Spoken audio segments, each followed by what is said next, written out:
That's for certain. It's been windy outside today. Okay. Let's continue our study this morning of the book of Esther. We are in Esther chapter 6 today, having missed last week due to a horrible snowstorm that stopped 20 miles short of us, or something like that. But better safe than sorry. You know, as soon as we had said, let's have the class, then it would have come on in and made it very difficult. So I would have had to clean up the parking lot, and I didn't want to do that. There you go. Perfect excuse. Dale's fault. Perfect excuse. All right, before we begin this morning, let's go to Heavenly Father in a word of prayer. And Gene, would you mind directing our minds in that prayer? Heavenly Father, we are grateful to thee for the opportunity we have to come together as children to study thy word and to learn those things which teach us how thou hast dealt with thy people through time. We pray that we might be diligent in our service to thee. We might, so that our lives might reflect our lessons from thee and from thy Son Jesus Christ. We pray, Father, that would forgive our sins and help us always to remain faithful to thee. In Jesus' name. Amen. All right, that's good. Yeah, I did the same thing. All right, we left off last week in Esther chapter 5. A couple of key things had taken place. Esther had done what for the king and Mordecai? Yep. Actually, she's developing what would be two feasts. You know, she had one that day, and she said her request for them was come back tomorrow, and I'll have another one. And it was for Mordecai as well. So Mordecai, he goes back to his house, and he's a little bit on the happy side, isn't he? Yeah. Who did I say? Mordecai, I'm sorry. The feast was for the king and Haman, not Mordecai. So Haman goes back to his house, and he's a wee bit excited, isn't he? Well, yeah, the king was wanting, he said this had to be a good thing. But there was a problem, though, because somebody was still not honoring him the way Haman thought he should be honored. That would be Mordecai. Yeah, that would be Mordecai, exactly. All righty, bear with me one more second, see if I can get this last glitch dealt with, and then if not, we're good to go. Now, with that being said, who within the life of Haman, who was kind of taking his side in regards to the way that Mordecai was treating Haman? Yeah, what was her suggestion in regards to dealing with Mordecai? Now, build the gallows. How high was it? 50 cubits high. Yeah, very high. Okay, and as we said last week, more than likely what it was, at least according to some scholars, is that it wasn't a gallows as we picture a gallows. It was probably more along the lines of an impalement. You know, a stick that they would impale them on. And so it would be high for all to see and possibly built up beside a cliff so they could put them on there from there. All right, Miss Pat, any thoughts or comments about that? Well, I wondered. They did this to all of his family? What did they do? Put him on a skewer? Well, That's awful. But how do you get that many people on I'm sorry. I couldn't help it. I kept thinking, wait, well, that's awful. Even for a bad person? yeah, I mean, now of course if your name was Bob, then that was perfect for you. Shush, come on. Oh, I'm so sorry. I really am. Oh my. No, it's not your fault. I'm the one that started us down that path. Okay, with that being said, let's start in chapter 6, verse 1. And in our reading here, now let's start with you if you would, and let's read the first 3 verses there. That night the king could not sleep, so one was commanded to bring the book of the records of the Chronicles, and they were read before the king. And it was found written that Mordecai had told of Bigthana and Peresh, 2 of the king's eunuchs, the doorkeepers, who had sought to lay hands on King Ahasuerus. Then the king said, "What honor or dignity has been bestowed on Mordecai for this?" And the king's servants who attended him said, "Nothing has been done for him." All right, when we begin chapter 6 here, it is a very interesting opening. What was the king suffering from? Insomnia. What we'd call insomnia. For whatever reason, he was unable to sleep. So, back there in the day, you had one of two choices as a king. You would have someone to come play some music for you, kind of like David did for Saul maybe. Or you could have them read about your great deeds. Read the Chronicles of the Kings. And so in this case, he had them to bring the book of the records of the Chronicles, and they were read before the king. And it so happened that an incident that we read about a couple of chapters back, the king had kind of forgotten about, following through here. And what was that particular incident there in verse 2? 2 of the Timberlands had plotted against the king. Mordecai found out about it. Exactly. Mordecai had overheard it, and he went and informed the king of what was happening. And so the king is reading about this again. Yes, Miss Pat? These two men, if I understood right, were the two that are there in the outer court, to where if you go in to the king and he holds up his scepter. So these were some really important that they be found out, because they were right there to where they could kill the king, Right. or let someone else come in to kill the king. So very important. Exactly. And this king seemed to be a really wise king in calling for the Chronicles. He was a thinker, and I think he wanted it not out of vanity, but wanted to know the history and things he's done or not done. I think that would be the kind of king he was. Okay. I could be wrong. I think, this is my opinion, that this is the instance where the hand of God moved into this. Because I think the king had a dream, whatever you want to call it. He couldn't sleep, had a dream, but this is where God moved into this. Yeah, I agree completely. When we look at this, as we said before, all throughout the study of Esther, we have seen the providence of God, time and time again.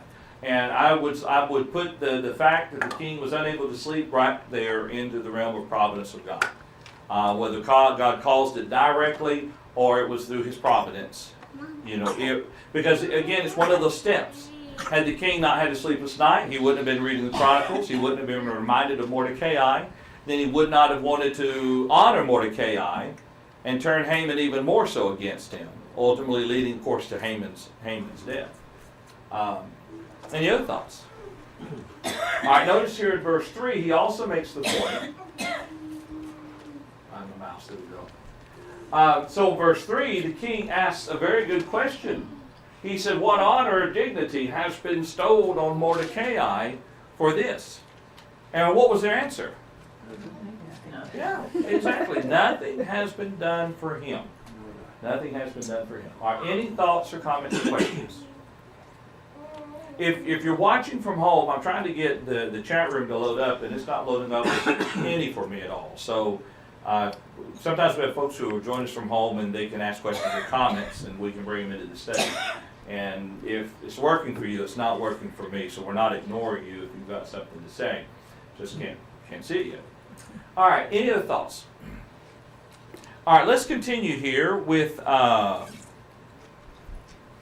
verse number 4. And if you would, Sister Wilma, read for us verses 4, 5, and 6 for just a moment. And the king said, "Who is in the court?" Now Haman had just entered the outer court of the king's palace to suggest that the king hang Mordecai on the gallows he had prepared for him. The king's servant said to him, "Haman is there, standing in the court." And the king said, "Let him come in." So Haman came in, and the king asked him, What shall be done for the man whom the king delights to honor? Now Haman thought in his heart, "Whom will the king delight to honor more than me?" Come on in. Yes, Sister Edna May. Oh, I want you. Oh, what a cute little one. Oh, my goodness.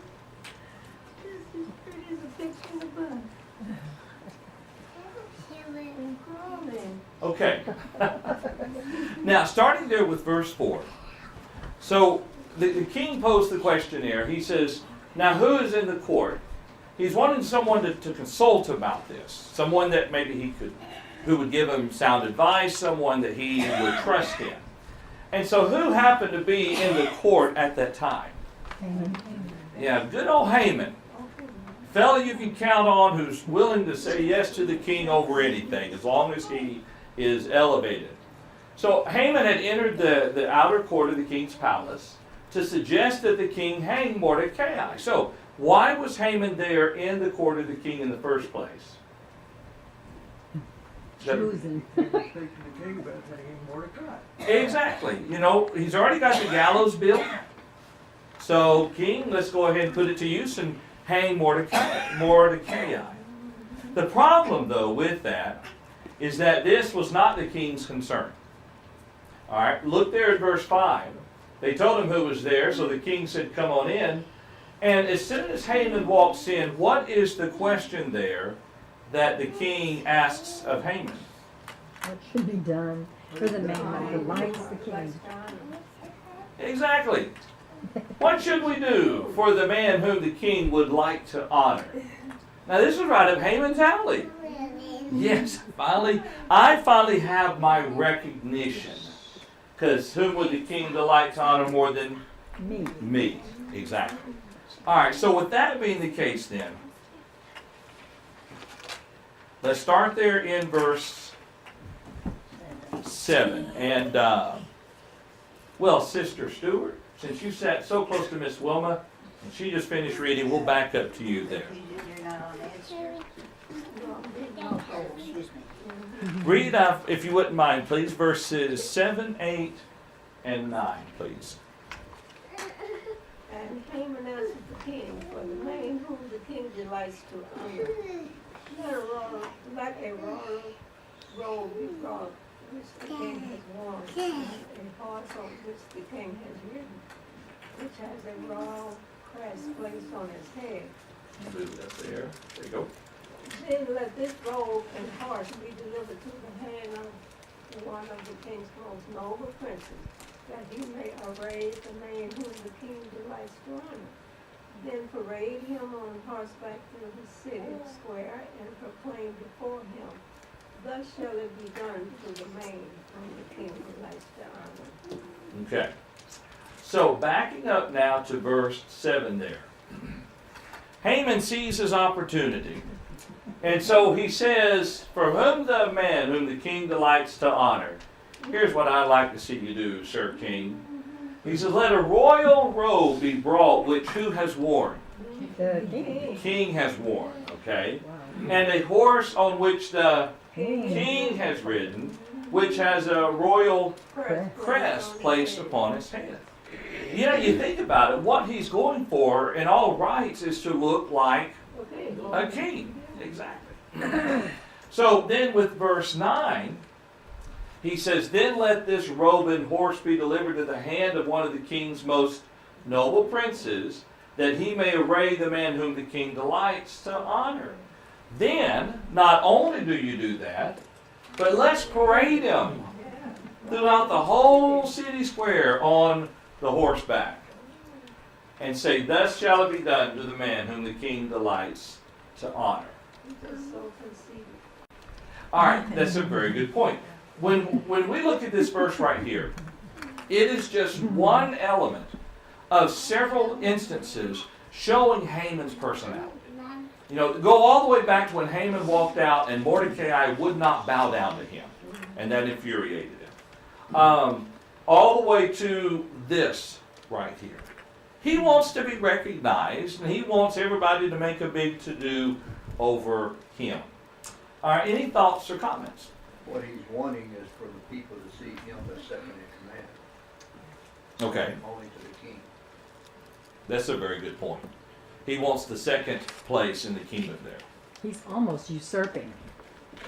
Okay, He is about a fraction off of usurping the king's power because he keeps wanting stuff the king has already worn or rode or accolades of the king. okay. He knows he can't be the king, but he wants the next best thing. Greed. All right. Any other thoughts? I think we can find the same kind of thing in our life today, that we aspire to be something which we ought not to be, and we trap ourselves in the same kind of destruction that befell Haman. Right. He trapped himself for his own pride. Exactly.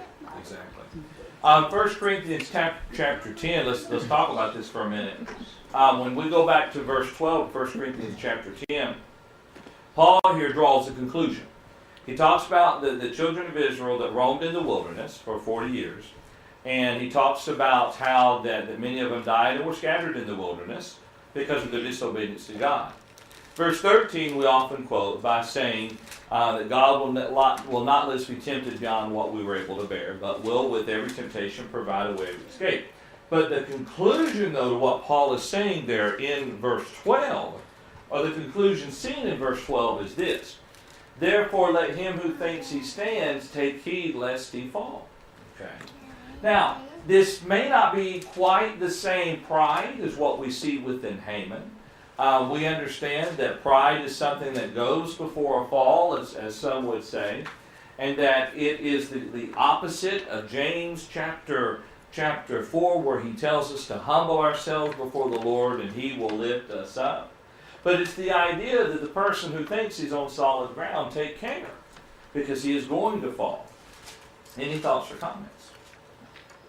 There is another passage, and I did not think to look this up ahead of time. In Romans 12:3. In Romans 12, verse 3, Yeah.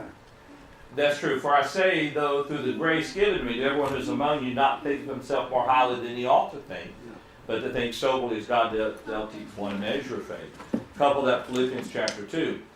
But I think it's either the Psalms or the Proverbs, and I'll have to look it up later, where there's the warning that basically says, do not approach the king unrequested. Okay?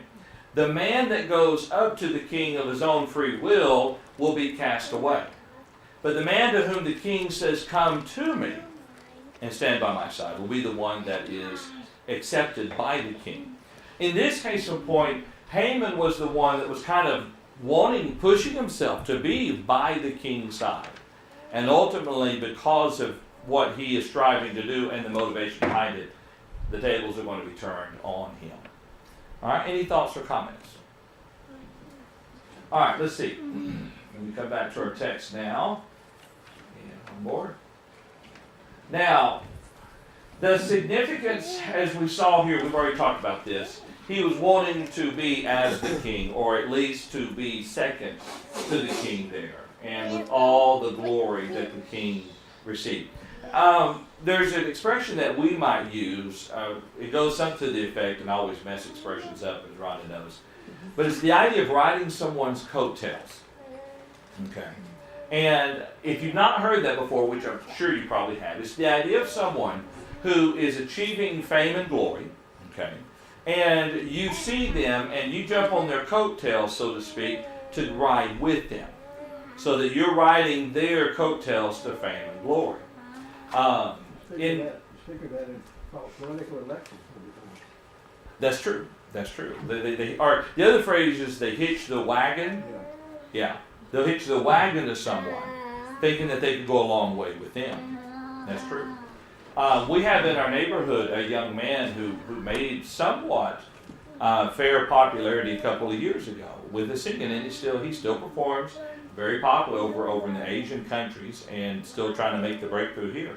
But it would be very easy. Well, I'll just say this: according to what his dad told me, he found new friends he didn't know he had. And it just kind of happens that way. His downfall was getting associated with Ellen DeGeneres. That was I don't think that was his downfall. He hasn't cut through the market in the United States yet. But anyway, any thoughts or comments about this?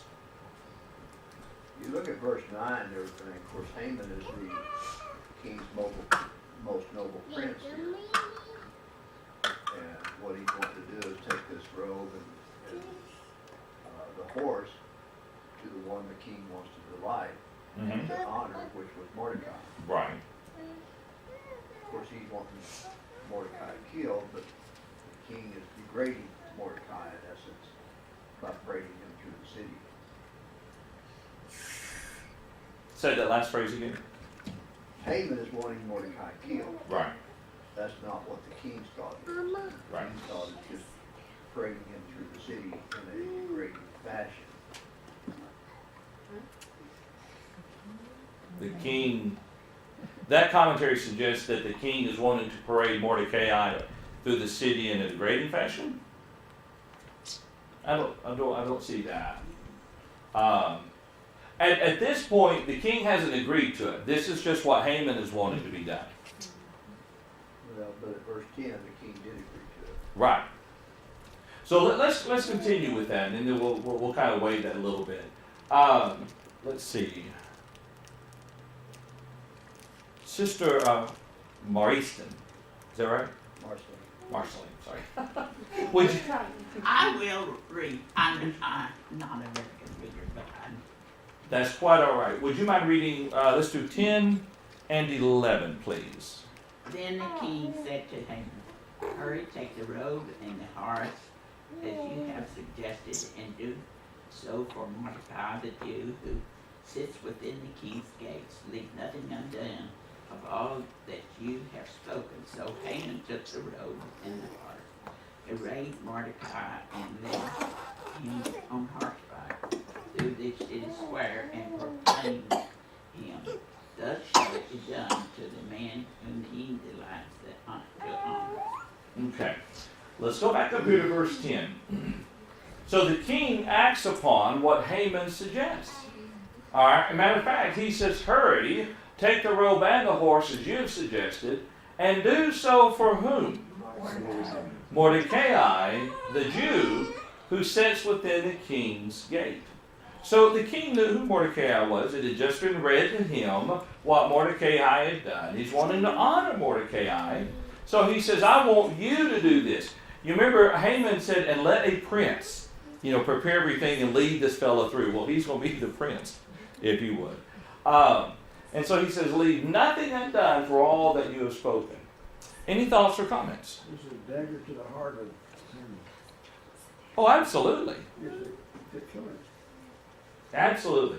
There in verse 11, it says that Haman took the robe, he took the horse, he arrayed Mordecai, he led him on horseback through the city square. And here's what Haman had to say. Thus shall it be done to the man whom the king delights to honor. So you kind of see him walking, guiding the horse. And up here is Mordecai, the king's robe.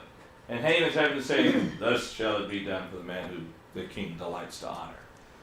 Yeah, he had to actually probably pronounce it in a very proclamative type fashion there.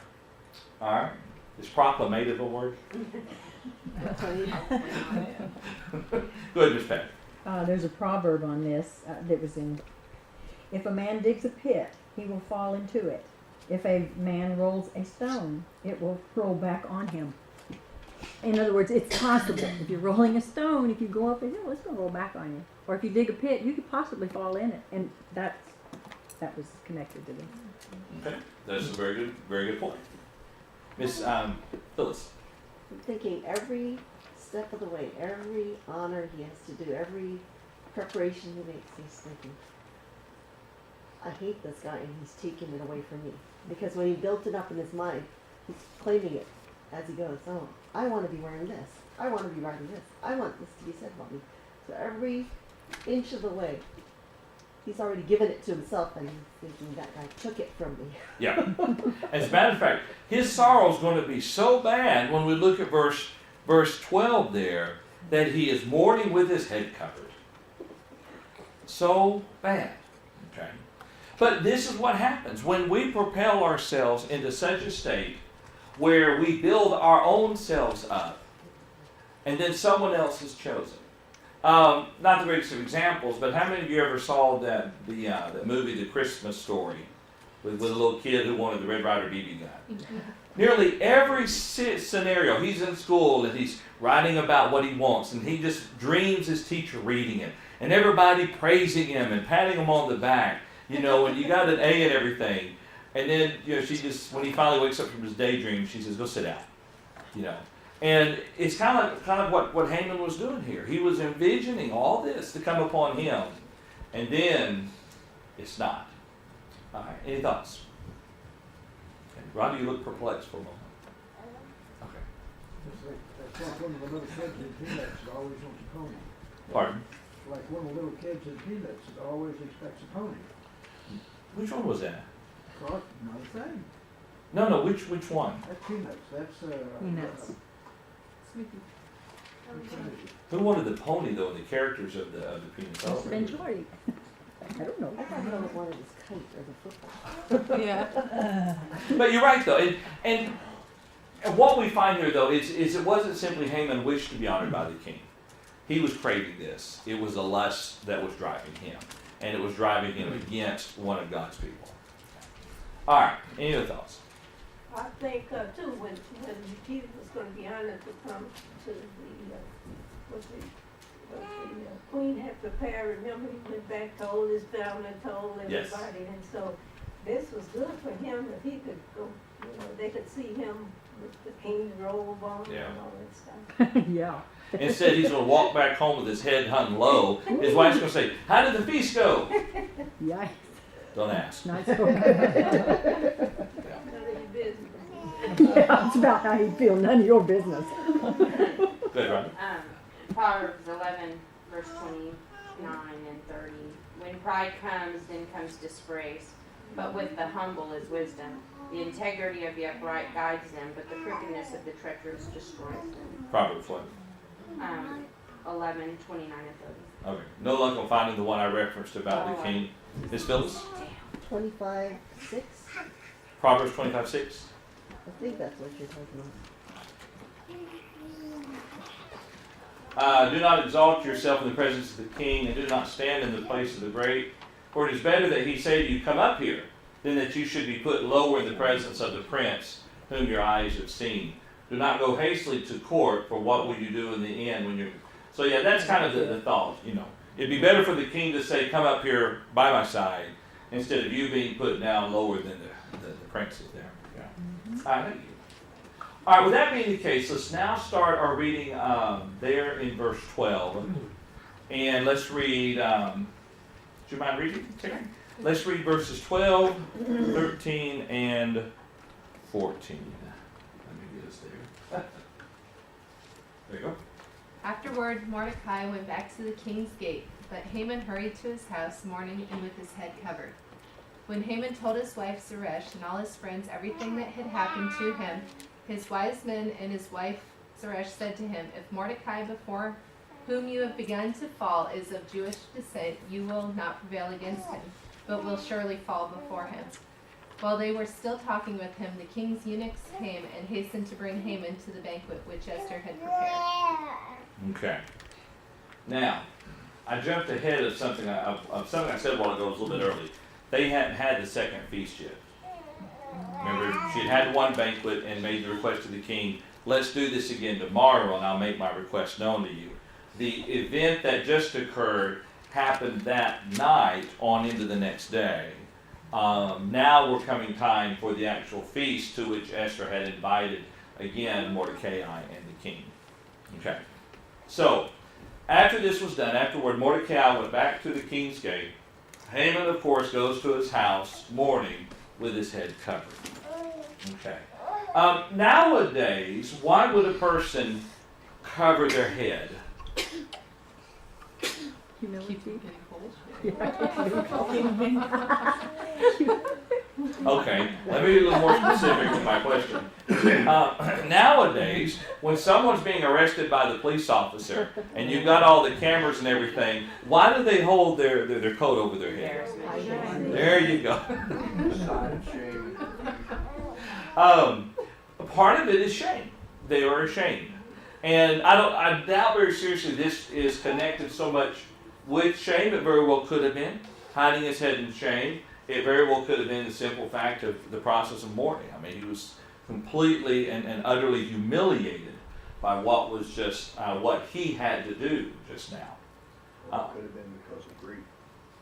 Yeah, part of the mourning aspect of it. Yeah. Any other thoughts on that one? All right, look there in verse 13 though. Yeah. Haman told his wife Zeresh and his friends what had happened. The wise man, and this is kind of a shock, isn't it? Because all up to now, this really hasn't been an issue. Maybe he hasn't told them specifically who Mordecai was. Maybe he didn't identify Mordecai as the Jew. And whatever, and if he did, then it's something that I had forgotten about we need to go back and look at. But at this point, it's as if they say, well, you know, if this Mordecai is of Jewish descent, you're going to fail. Now, what does this tell us about the people here in Chaldee, or in Susan, in the region of Persia? What does it tell us about their knowledge of the Jews? I think they're thinking of a God, that the Jews, God takes care of them. Exactly. Undoubtedly, there is a history that's been recorded. Because you think about it, you go back into this region here, going back before the Babylonians, you had the Assyrian kings, Sargon and Tiglath-Pileser, and before them you had other rulers within that same region. And we're not talking a great distance from the history of the nation of Israel. So think about the reign of David, the reign of Solomon, and the reign of the various kings of the northern nation. Undoubtedly, these people knew the stories. Daniel was in the land at this time. And not only Daniel, but Ezekiel was in the land, and you had Haggai and Zechariah and Malachi all living in the land at this time period. Some had already gone back. They would have been aware of the decree of Cyrus to let the people go back and build a temple to their gods. So they would have known a lot of this stuff. Therefore, giving them cause to say, well, if he's of Jewish descent, then you're not going to prevail against him. Do you think at that time that Haman thought he would die? That Haman would die? Yeah. Okay. Do you think he was covered his head? Is sad, sorry, but did he think he was going to be? Well, that's a very interesting point, because he's trying to kill the man the king just honored. Right, but did he think he was going to be killed now? I don't. Not at this point. Not at this point. Now, the next chapter, when it's revealed what he's wanting to do, then he's going to hear directly from the king. But I really think that the foundation he thought he stood on was really shaken now. And the influence he thought he had with the king, he didn't have. He was in mourning because Yeah. everything that he had built up in his life was gone. Yeah. I didn't get the praise. I didn't get the king's robe. I didn't get to do this. And he had so much I felt like That's right. All right, let's go down and What Zeresh made is a very important statement. In fact, the Septuagint adds at the end of that statement, for the living God is with you. All right. It shows they knew of the people. They knew at least of their history to some point. Miss Pat? I just want to connect to that the king also knows he's a Jew. Why would he want to kill the person that just saved his life? So she may have connected that too. Okay. I mean, when she made that statement, she's thinking, he knows that this Jew saved his life. That's why you were parading him around. All right, that's a very interesting point. Maybe she drew upon that. Now you want to kill the man the king just honored. Okay, Miss Phyllis. I have trouble with this verse. It seems disingenuous because back at the end of chapter 5, when he first came in and poured out his heart to his wife and the wise men, they call him Mordecai the Jew. So why the backtracking where, well, if he is of Jewish descent, he's Mordecai the Jew. Did he think he's not of Jewish descent? That is so bizarre. The verse says Mordecai, the seed of the Jews. Not just at this time as the Jewish nation, but he's the seed of the Jews. Oh, there's verse 13. I'm sorry, I'm looking all around it. Oh, sorry. Yet all this avails me nothing so long as I see Mordecai the Jew sitting at the king's gate. Very good point. So his family did know, or he did tell, Now, bear in mind, who is probably writing this record? Mordecai. That's what scholars suspect. Okay. But that doesn't really mean a whole lot as far as altering this. It could be, the only speculation I would have is maybe initially when this happened, she wasn't connecting the dots very well. And then hearing this event confirmed the tradition of the stories of the Jews, and therefore caused her to draw this conclusion that you're going to fail. Whereas before, maybe before this great event, she had no reason to believe the traditional story of the success of the Jews. I don't know. That's a very good contrast. I don't really have a good answer for it. You're still talking about what you're talking about Haman's wife? Yes, yeah. Because in verse 13 of chapter 5, Mordecai, or Haman, is talking to her, and this is after the invitation. Yet all this avails me nothing. Let me back up. He's talking to her. Yet all this avails me nothing so long as I see Mordecai the Jew sitting at the king's gate. Then his wife Zeresh and all his friends said, let's build a gallows. Okay. But then when you come back over here, and he's come back being defeated, because the king has shown honor to this Mordecai the Jew, she then steps up and says, well, if he is of Jewish descent, you'll not prevail against him. But how many times have you relayed a story to somebody, and then it goes wrong, and you come back to them, and they'll say, well, I told you so. That's her saying, I told you so. And in reality, she didn't, but she's now connecting the dots here, maybe. That's a good question. I don't have a good answer for that. Well, the sequence also he just got through honoring Mordecai. The sequence of things that are happening, it wasn't. She could put that together. That's the only thing that I can think of. That if I was to put it into our scenario, it would be something that if you think someone has half a chance, you're not going to spoil their fun, and then you realize that they're failing, then you'll throw it out there. You're going to fail. But I don't know. It's a good point. But again, it points back to their knowledge of the Jewish tradition. And you will not prevail against him, but will surely fall before him. Any thoughts or comments? Go ahead, Phyllis. Another thing is, if you credit him with seeing things clearly, he's got this whole campaign in motion against the Jews. The king pops up and suddenly likes Mordecai. And it's not like he can do anything about stopping the campaign. It's coming and it's going to fall on him, and there's nothing he can do. It's going to swallow him up, and he's just waiting for it to close in on it. Right. But what he has not put together yet is the backstory of everything that's going on. You're right. He's already started the movement. The king agreed to the decree, and he and his family have built the gallows.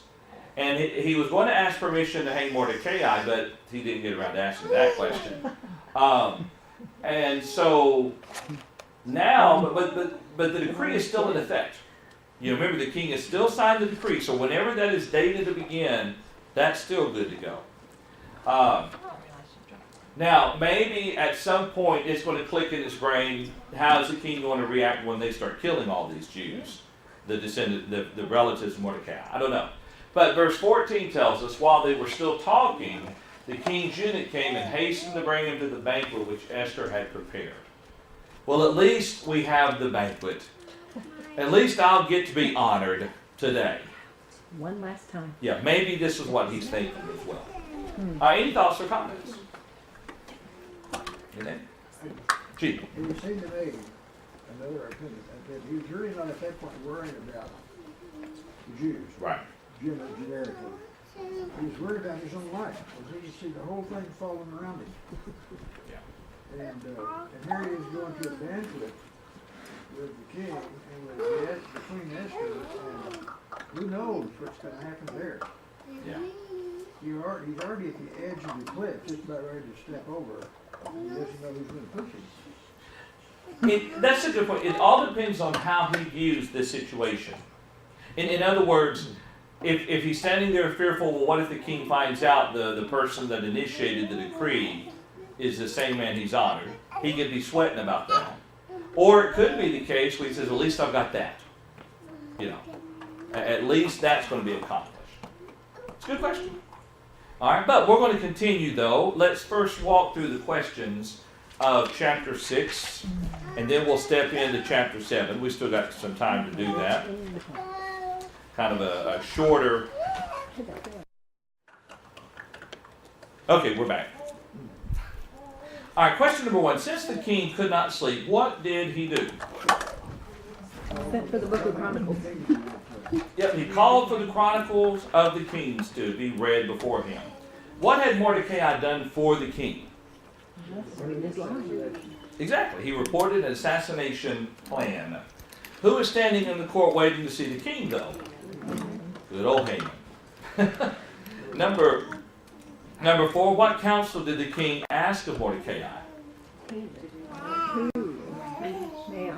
Yeah. What should we do to honor Mordecai there? Yeah. I guess I need to go back and probably edit that question, shouldn't I? Yeah. What counsel did the king ask of Haman? Yeah. Or what counsel did the king ask for Mordecai? But that wouldn't make much sense. Why was Mordecai pleased when the king asked his counsel? Why Haman? Yep, Haman thought it was all about him. Exactly. So that's supposed to be Haman as well. Upon whom did the king bestow honor, though? Mordecai. Why did Haman mourn as he returned to his house? Yeah, exactly. Instead of him being honored by the king, he had to show honor to Mordecai. And in verse 13, what did Zeresh say to Mordecai? Exactly. If this guy is of a Jewish descent, then you most certainly are going to lose. All right, any thoughts or comments? Yeah, humble pie. Okay. Let's see. We've still got a couple of minutes here. So let's go ahead and step into chapter 7. And let's continue with this storyline.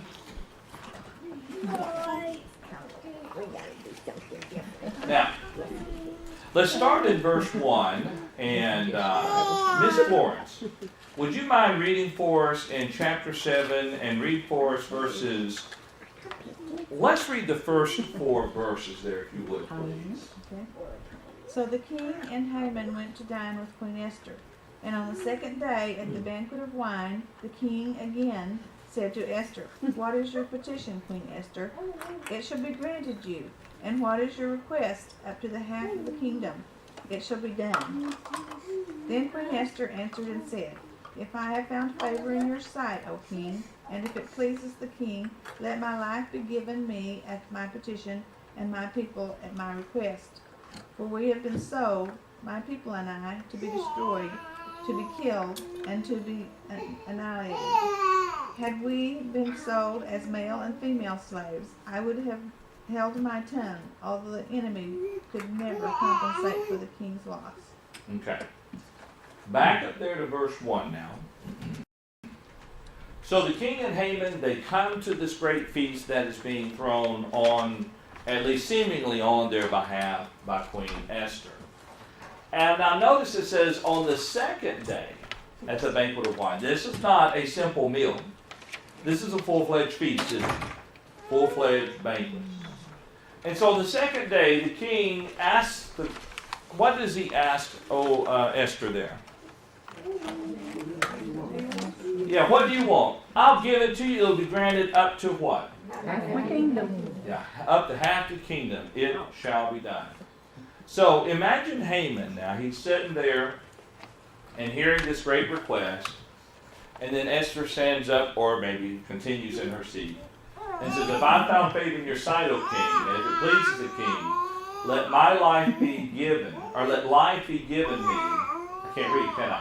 "Let my life be given me at my petition, and my people at my request."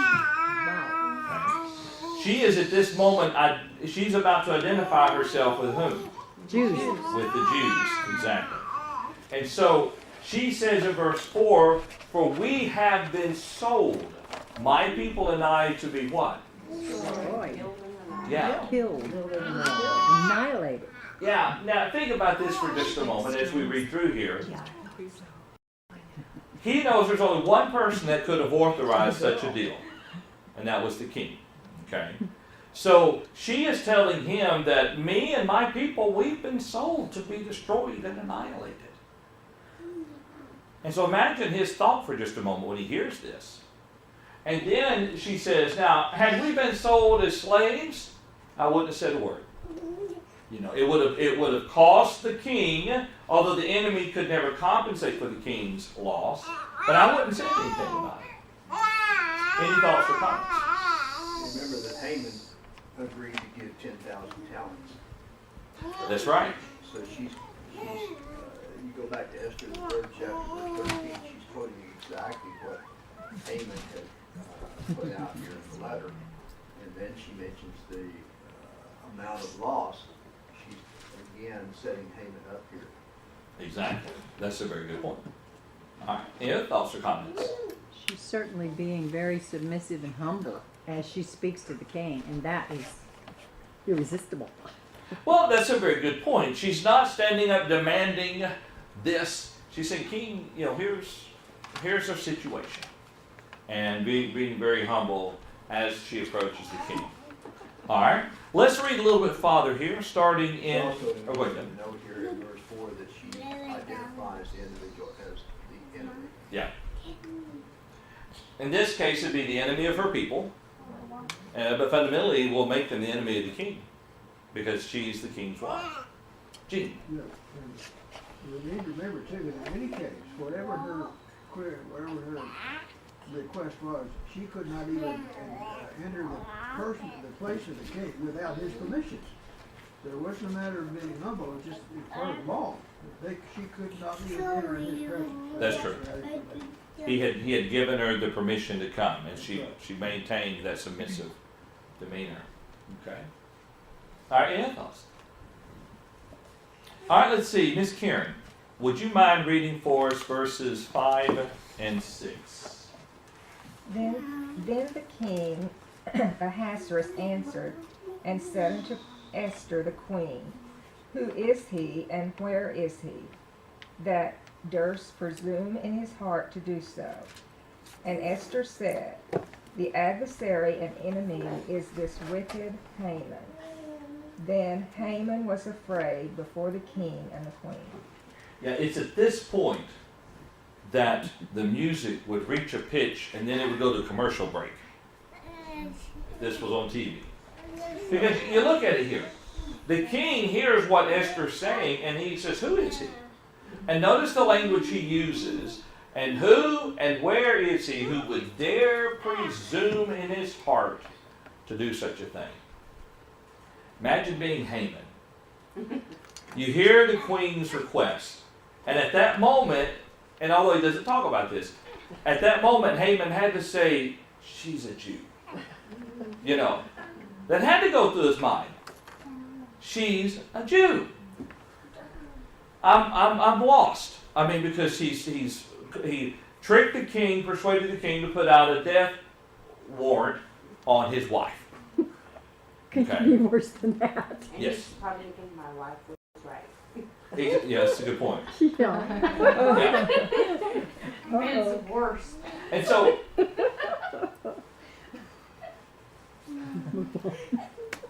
I had to say that the other day. I said, you're right. And my day was wrong the whole day. Anyway, so Esther says the adversary and enemy is this wicked Haman. Okay. And rightly so. Look at the last part of the verse. How did Haman react? So he thought he was going to be killed at this time, probably. Yep. At this point, he probably said, I'm dead. Yep. Yep. If you go back to Esther, the 3rd chapter, verses 9 and 10, which all this took place, what Haman did was trick the king into signing a irrevocable decree here. Right. So you can see the anger here in verse 4, 5, where he says, Who is he and where is he? Who would dare make this irrevocable decree? Yep. And as soon as she pointed out Haman, the king probably connected the dots at that moment with the decree that he issued. And what's interesting is we go through this story, Dell makes a very good point. It was an irrevocable decree. So how do you change an irrevocable decree? You don't. You kill the adversary. Well, you kill the adversary, and you give the people the right to defend themselves. That's what's going to come through this, is that they're going to give the Jews the right to defend themselves and actually to pursue the people who were trying to kill them. So that's how you deal with that. The same kind of law that they were still under when Daniel's in the den and he didn't want to do it, he already issued the decree. That's a very good point. Once it's in law, there's no stopping. The men had got the king in that case. Was it Darius? It's Darius. Got King Darius to issue a decree that if anybody prays, well, now that was with Shadrach, Meshach, and Abednego. It was with Nebuchadnezzar.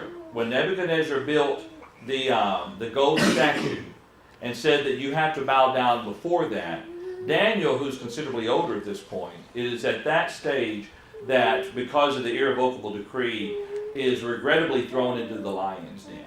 And the king doesn't want it. He doesn't He want it. prays and he cries. Yeah. If do anything to change it. The earlier event with Shadrach, Meshach, and Abednego, it was the men getting the king to pass a decree that no one could pray to any other gods. And do I have it backwards? All right, we'll look at that later. All right, any thoughts or comments here about this? All right, let's go ahead and plan next week to start with verse 7 there of Esther chapter 7.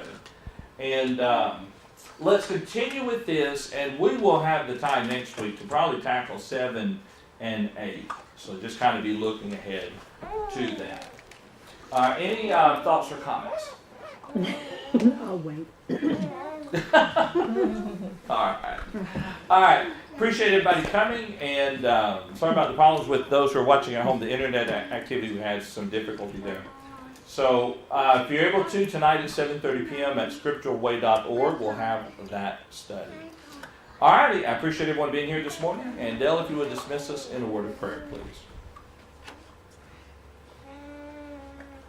Most loving Heavenly Father, we're so thankful that we were able to come together to be with brothers and sisters in Christ, to study Thy Word without fear of persecution. We're thankful for Your love and for Your Son, who was willing to die on the cross that we might have everlasting life, that we be faithful to Thee. And we ask, Father, that You be with us as we leave this place today, that we might walk and talk in such a manner that others might see Christ in us through our words and our actions. Help us that we might always look for opportunities to teach and encourage others, that they might know the joys of being a Christian before it's everlasting too late. We ask, Father, that You be with those of our members who have physical ailments, that they might be restored to their health. And we ask that You would help us, that we would always give You the praise and glory. These things we ask in Jesus Christ's holy name. Amen. Let me do that in clarification. The incident with Nebuchadnezzar and the great statue would have taken place earlier in Daniel's life because he was reigning prior to Darius reigning. And so that case was a case, I think, with Shadrach, Meshach, and Abednego not bowing down to worship. Daniel, when he's thrown in the lion's den, would be with the later king, King Darius, I think. And he's much later in his life. So the incident was Shadrach, Meshach, and Abednego first, and then the lion's den, Nebuchadnezzar, and then I think King Darius. I'll need to go back and confirm that. So, all right, appreciate everyone being here.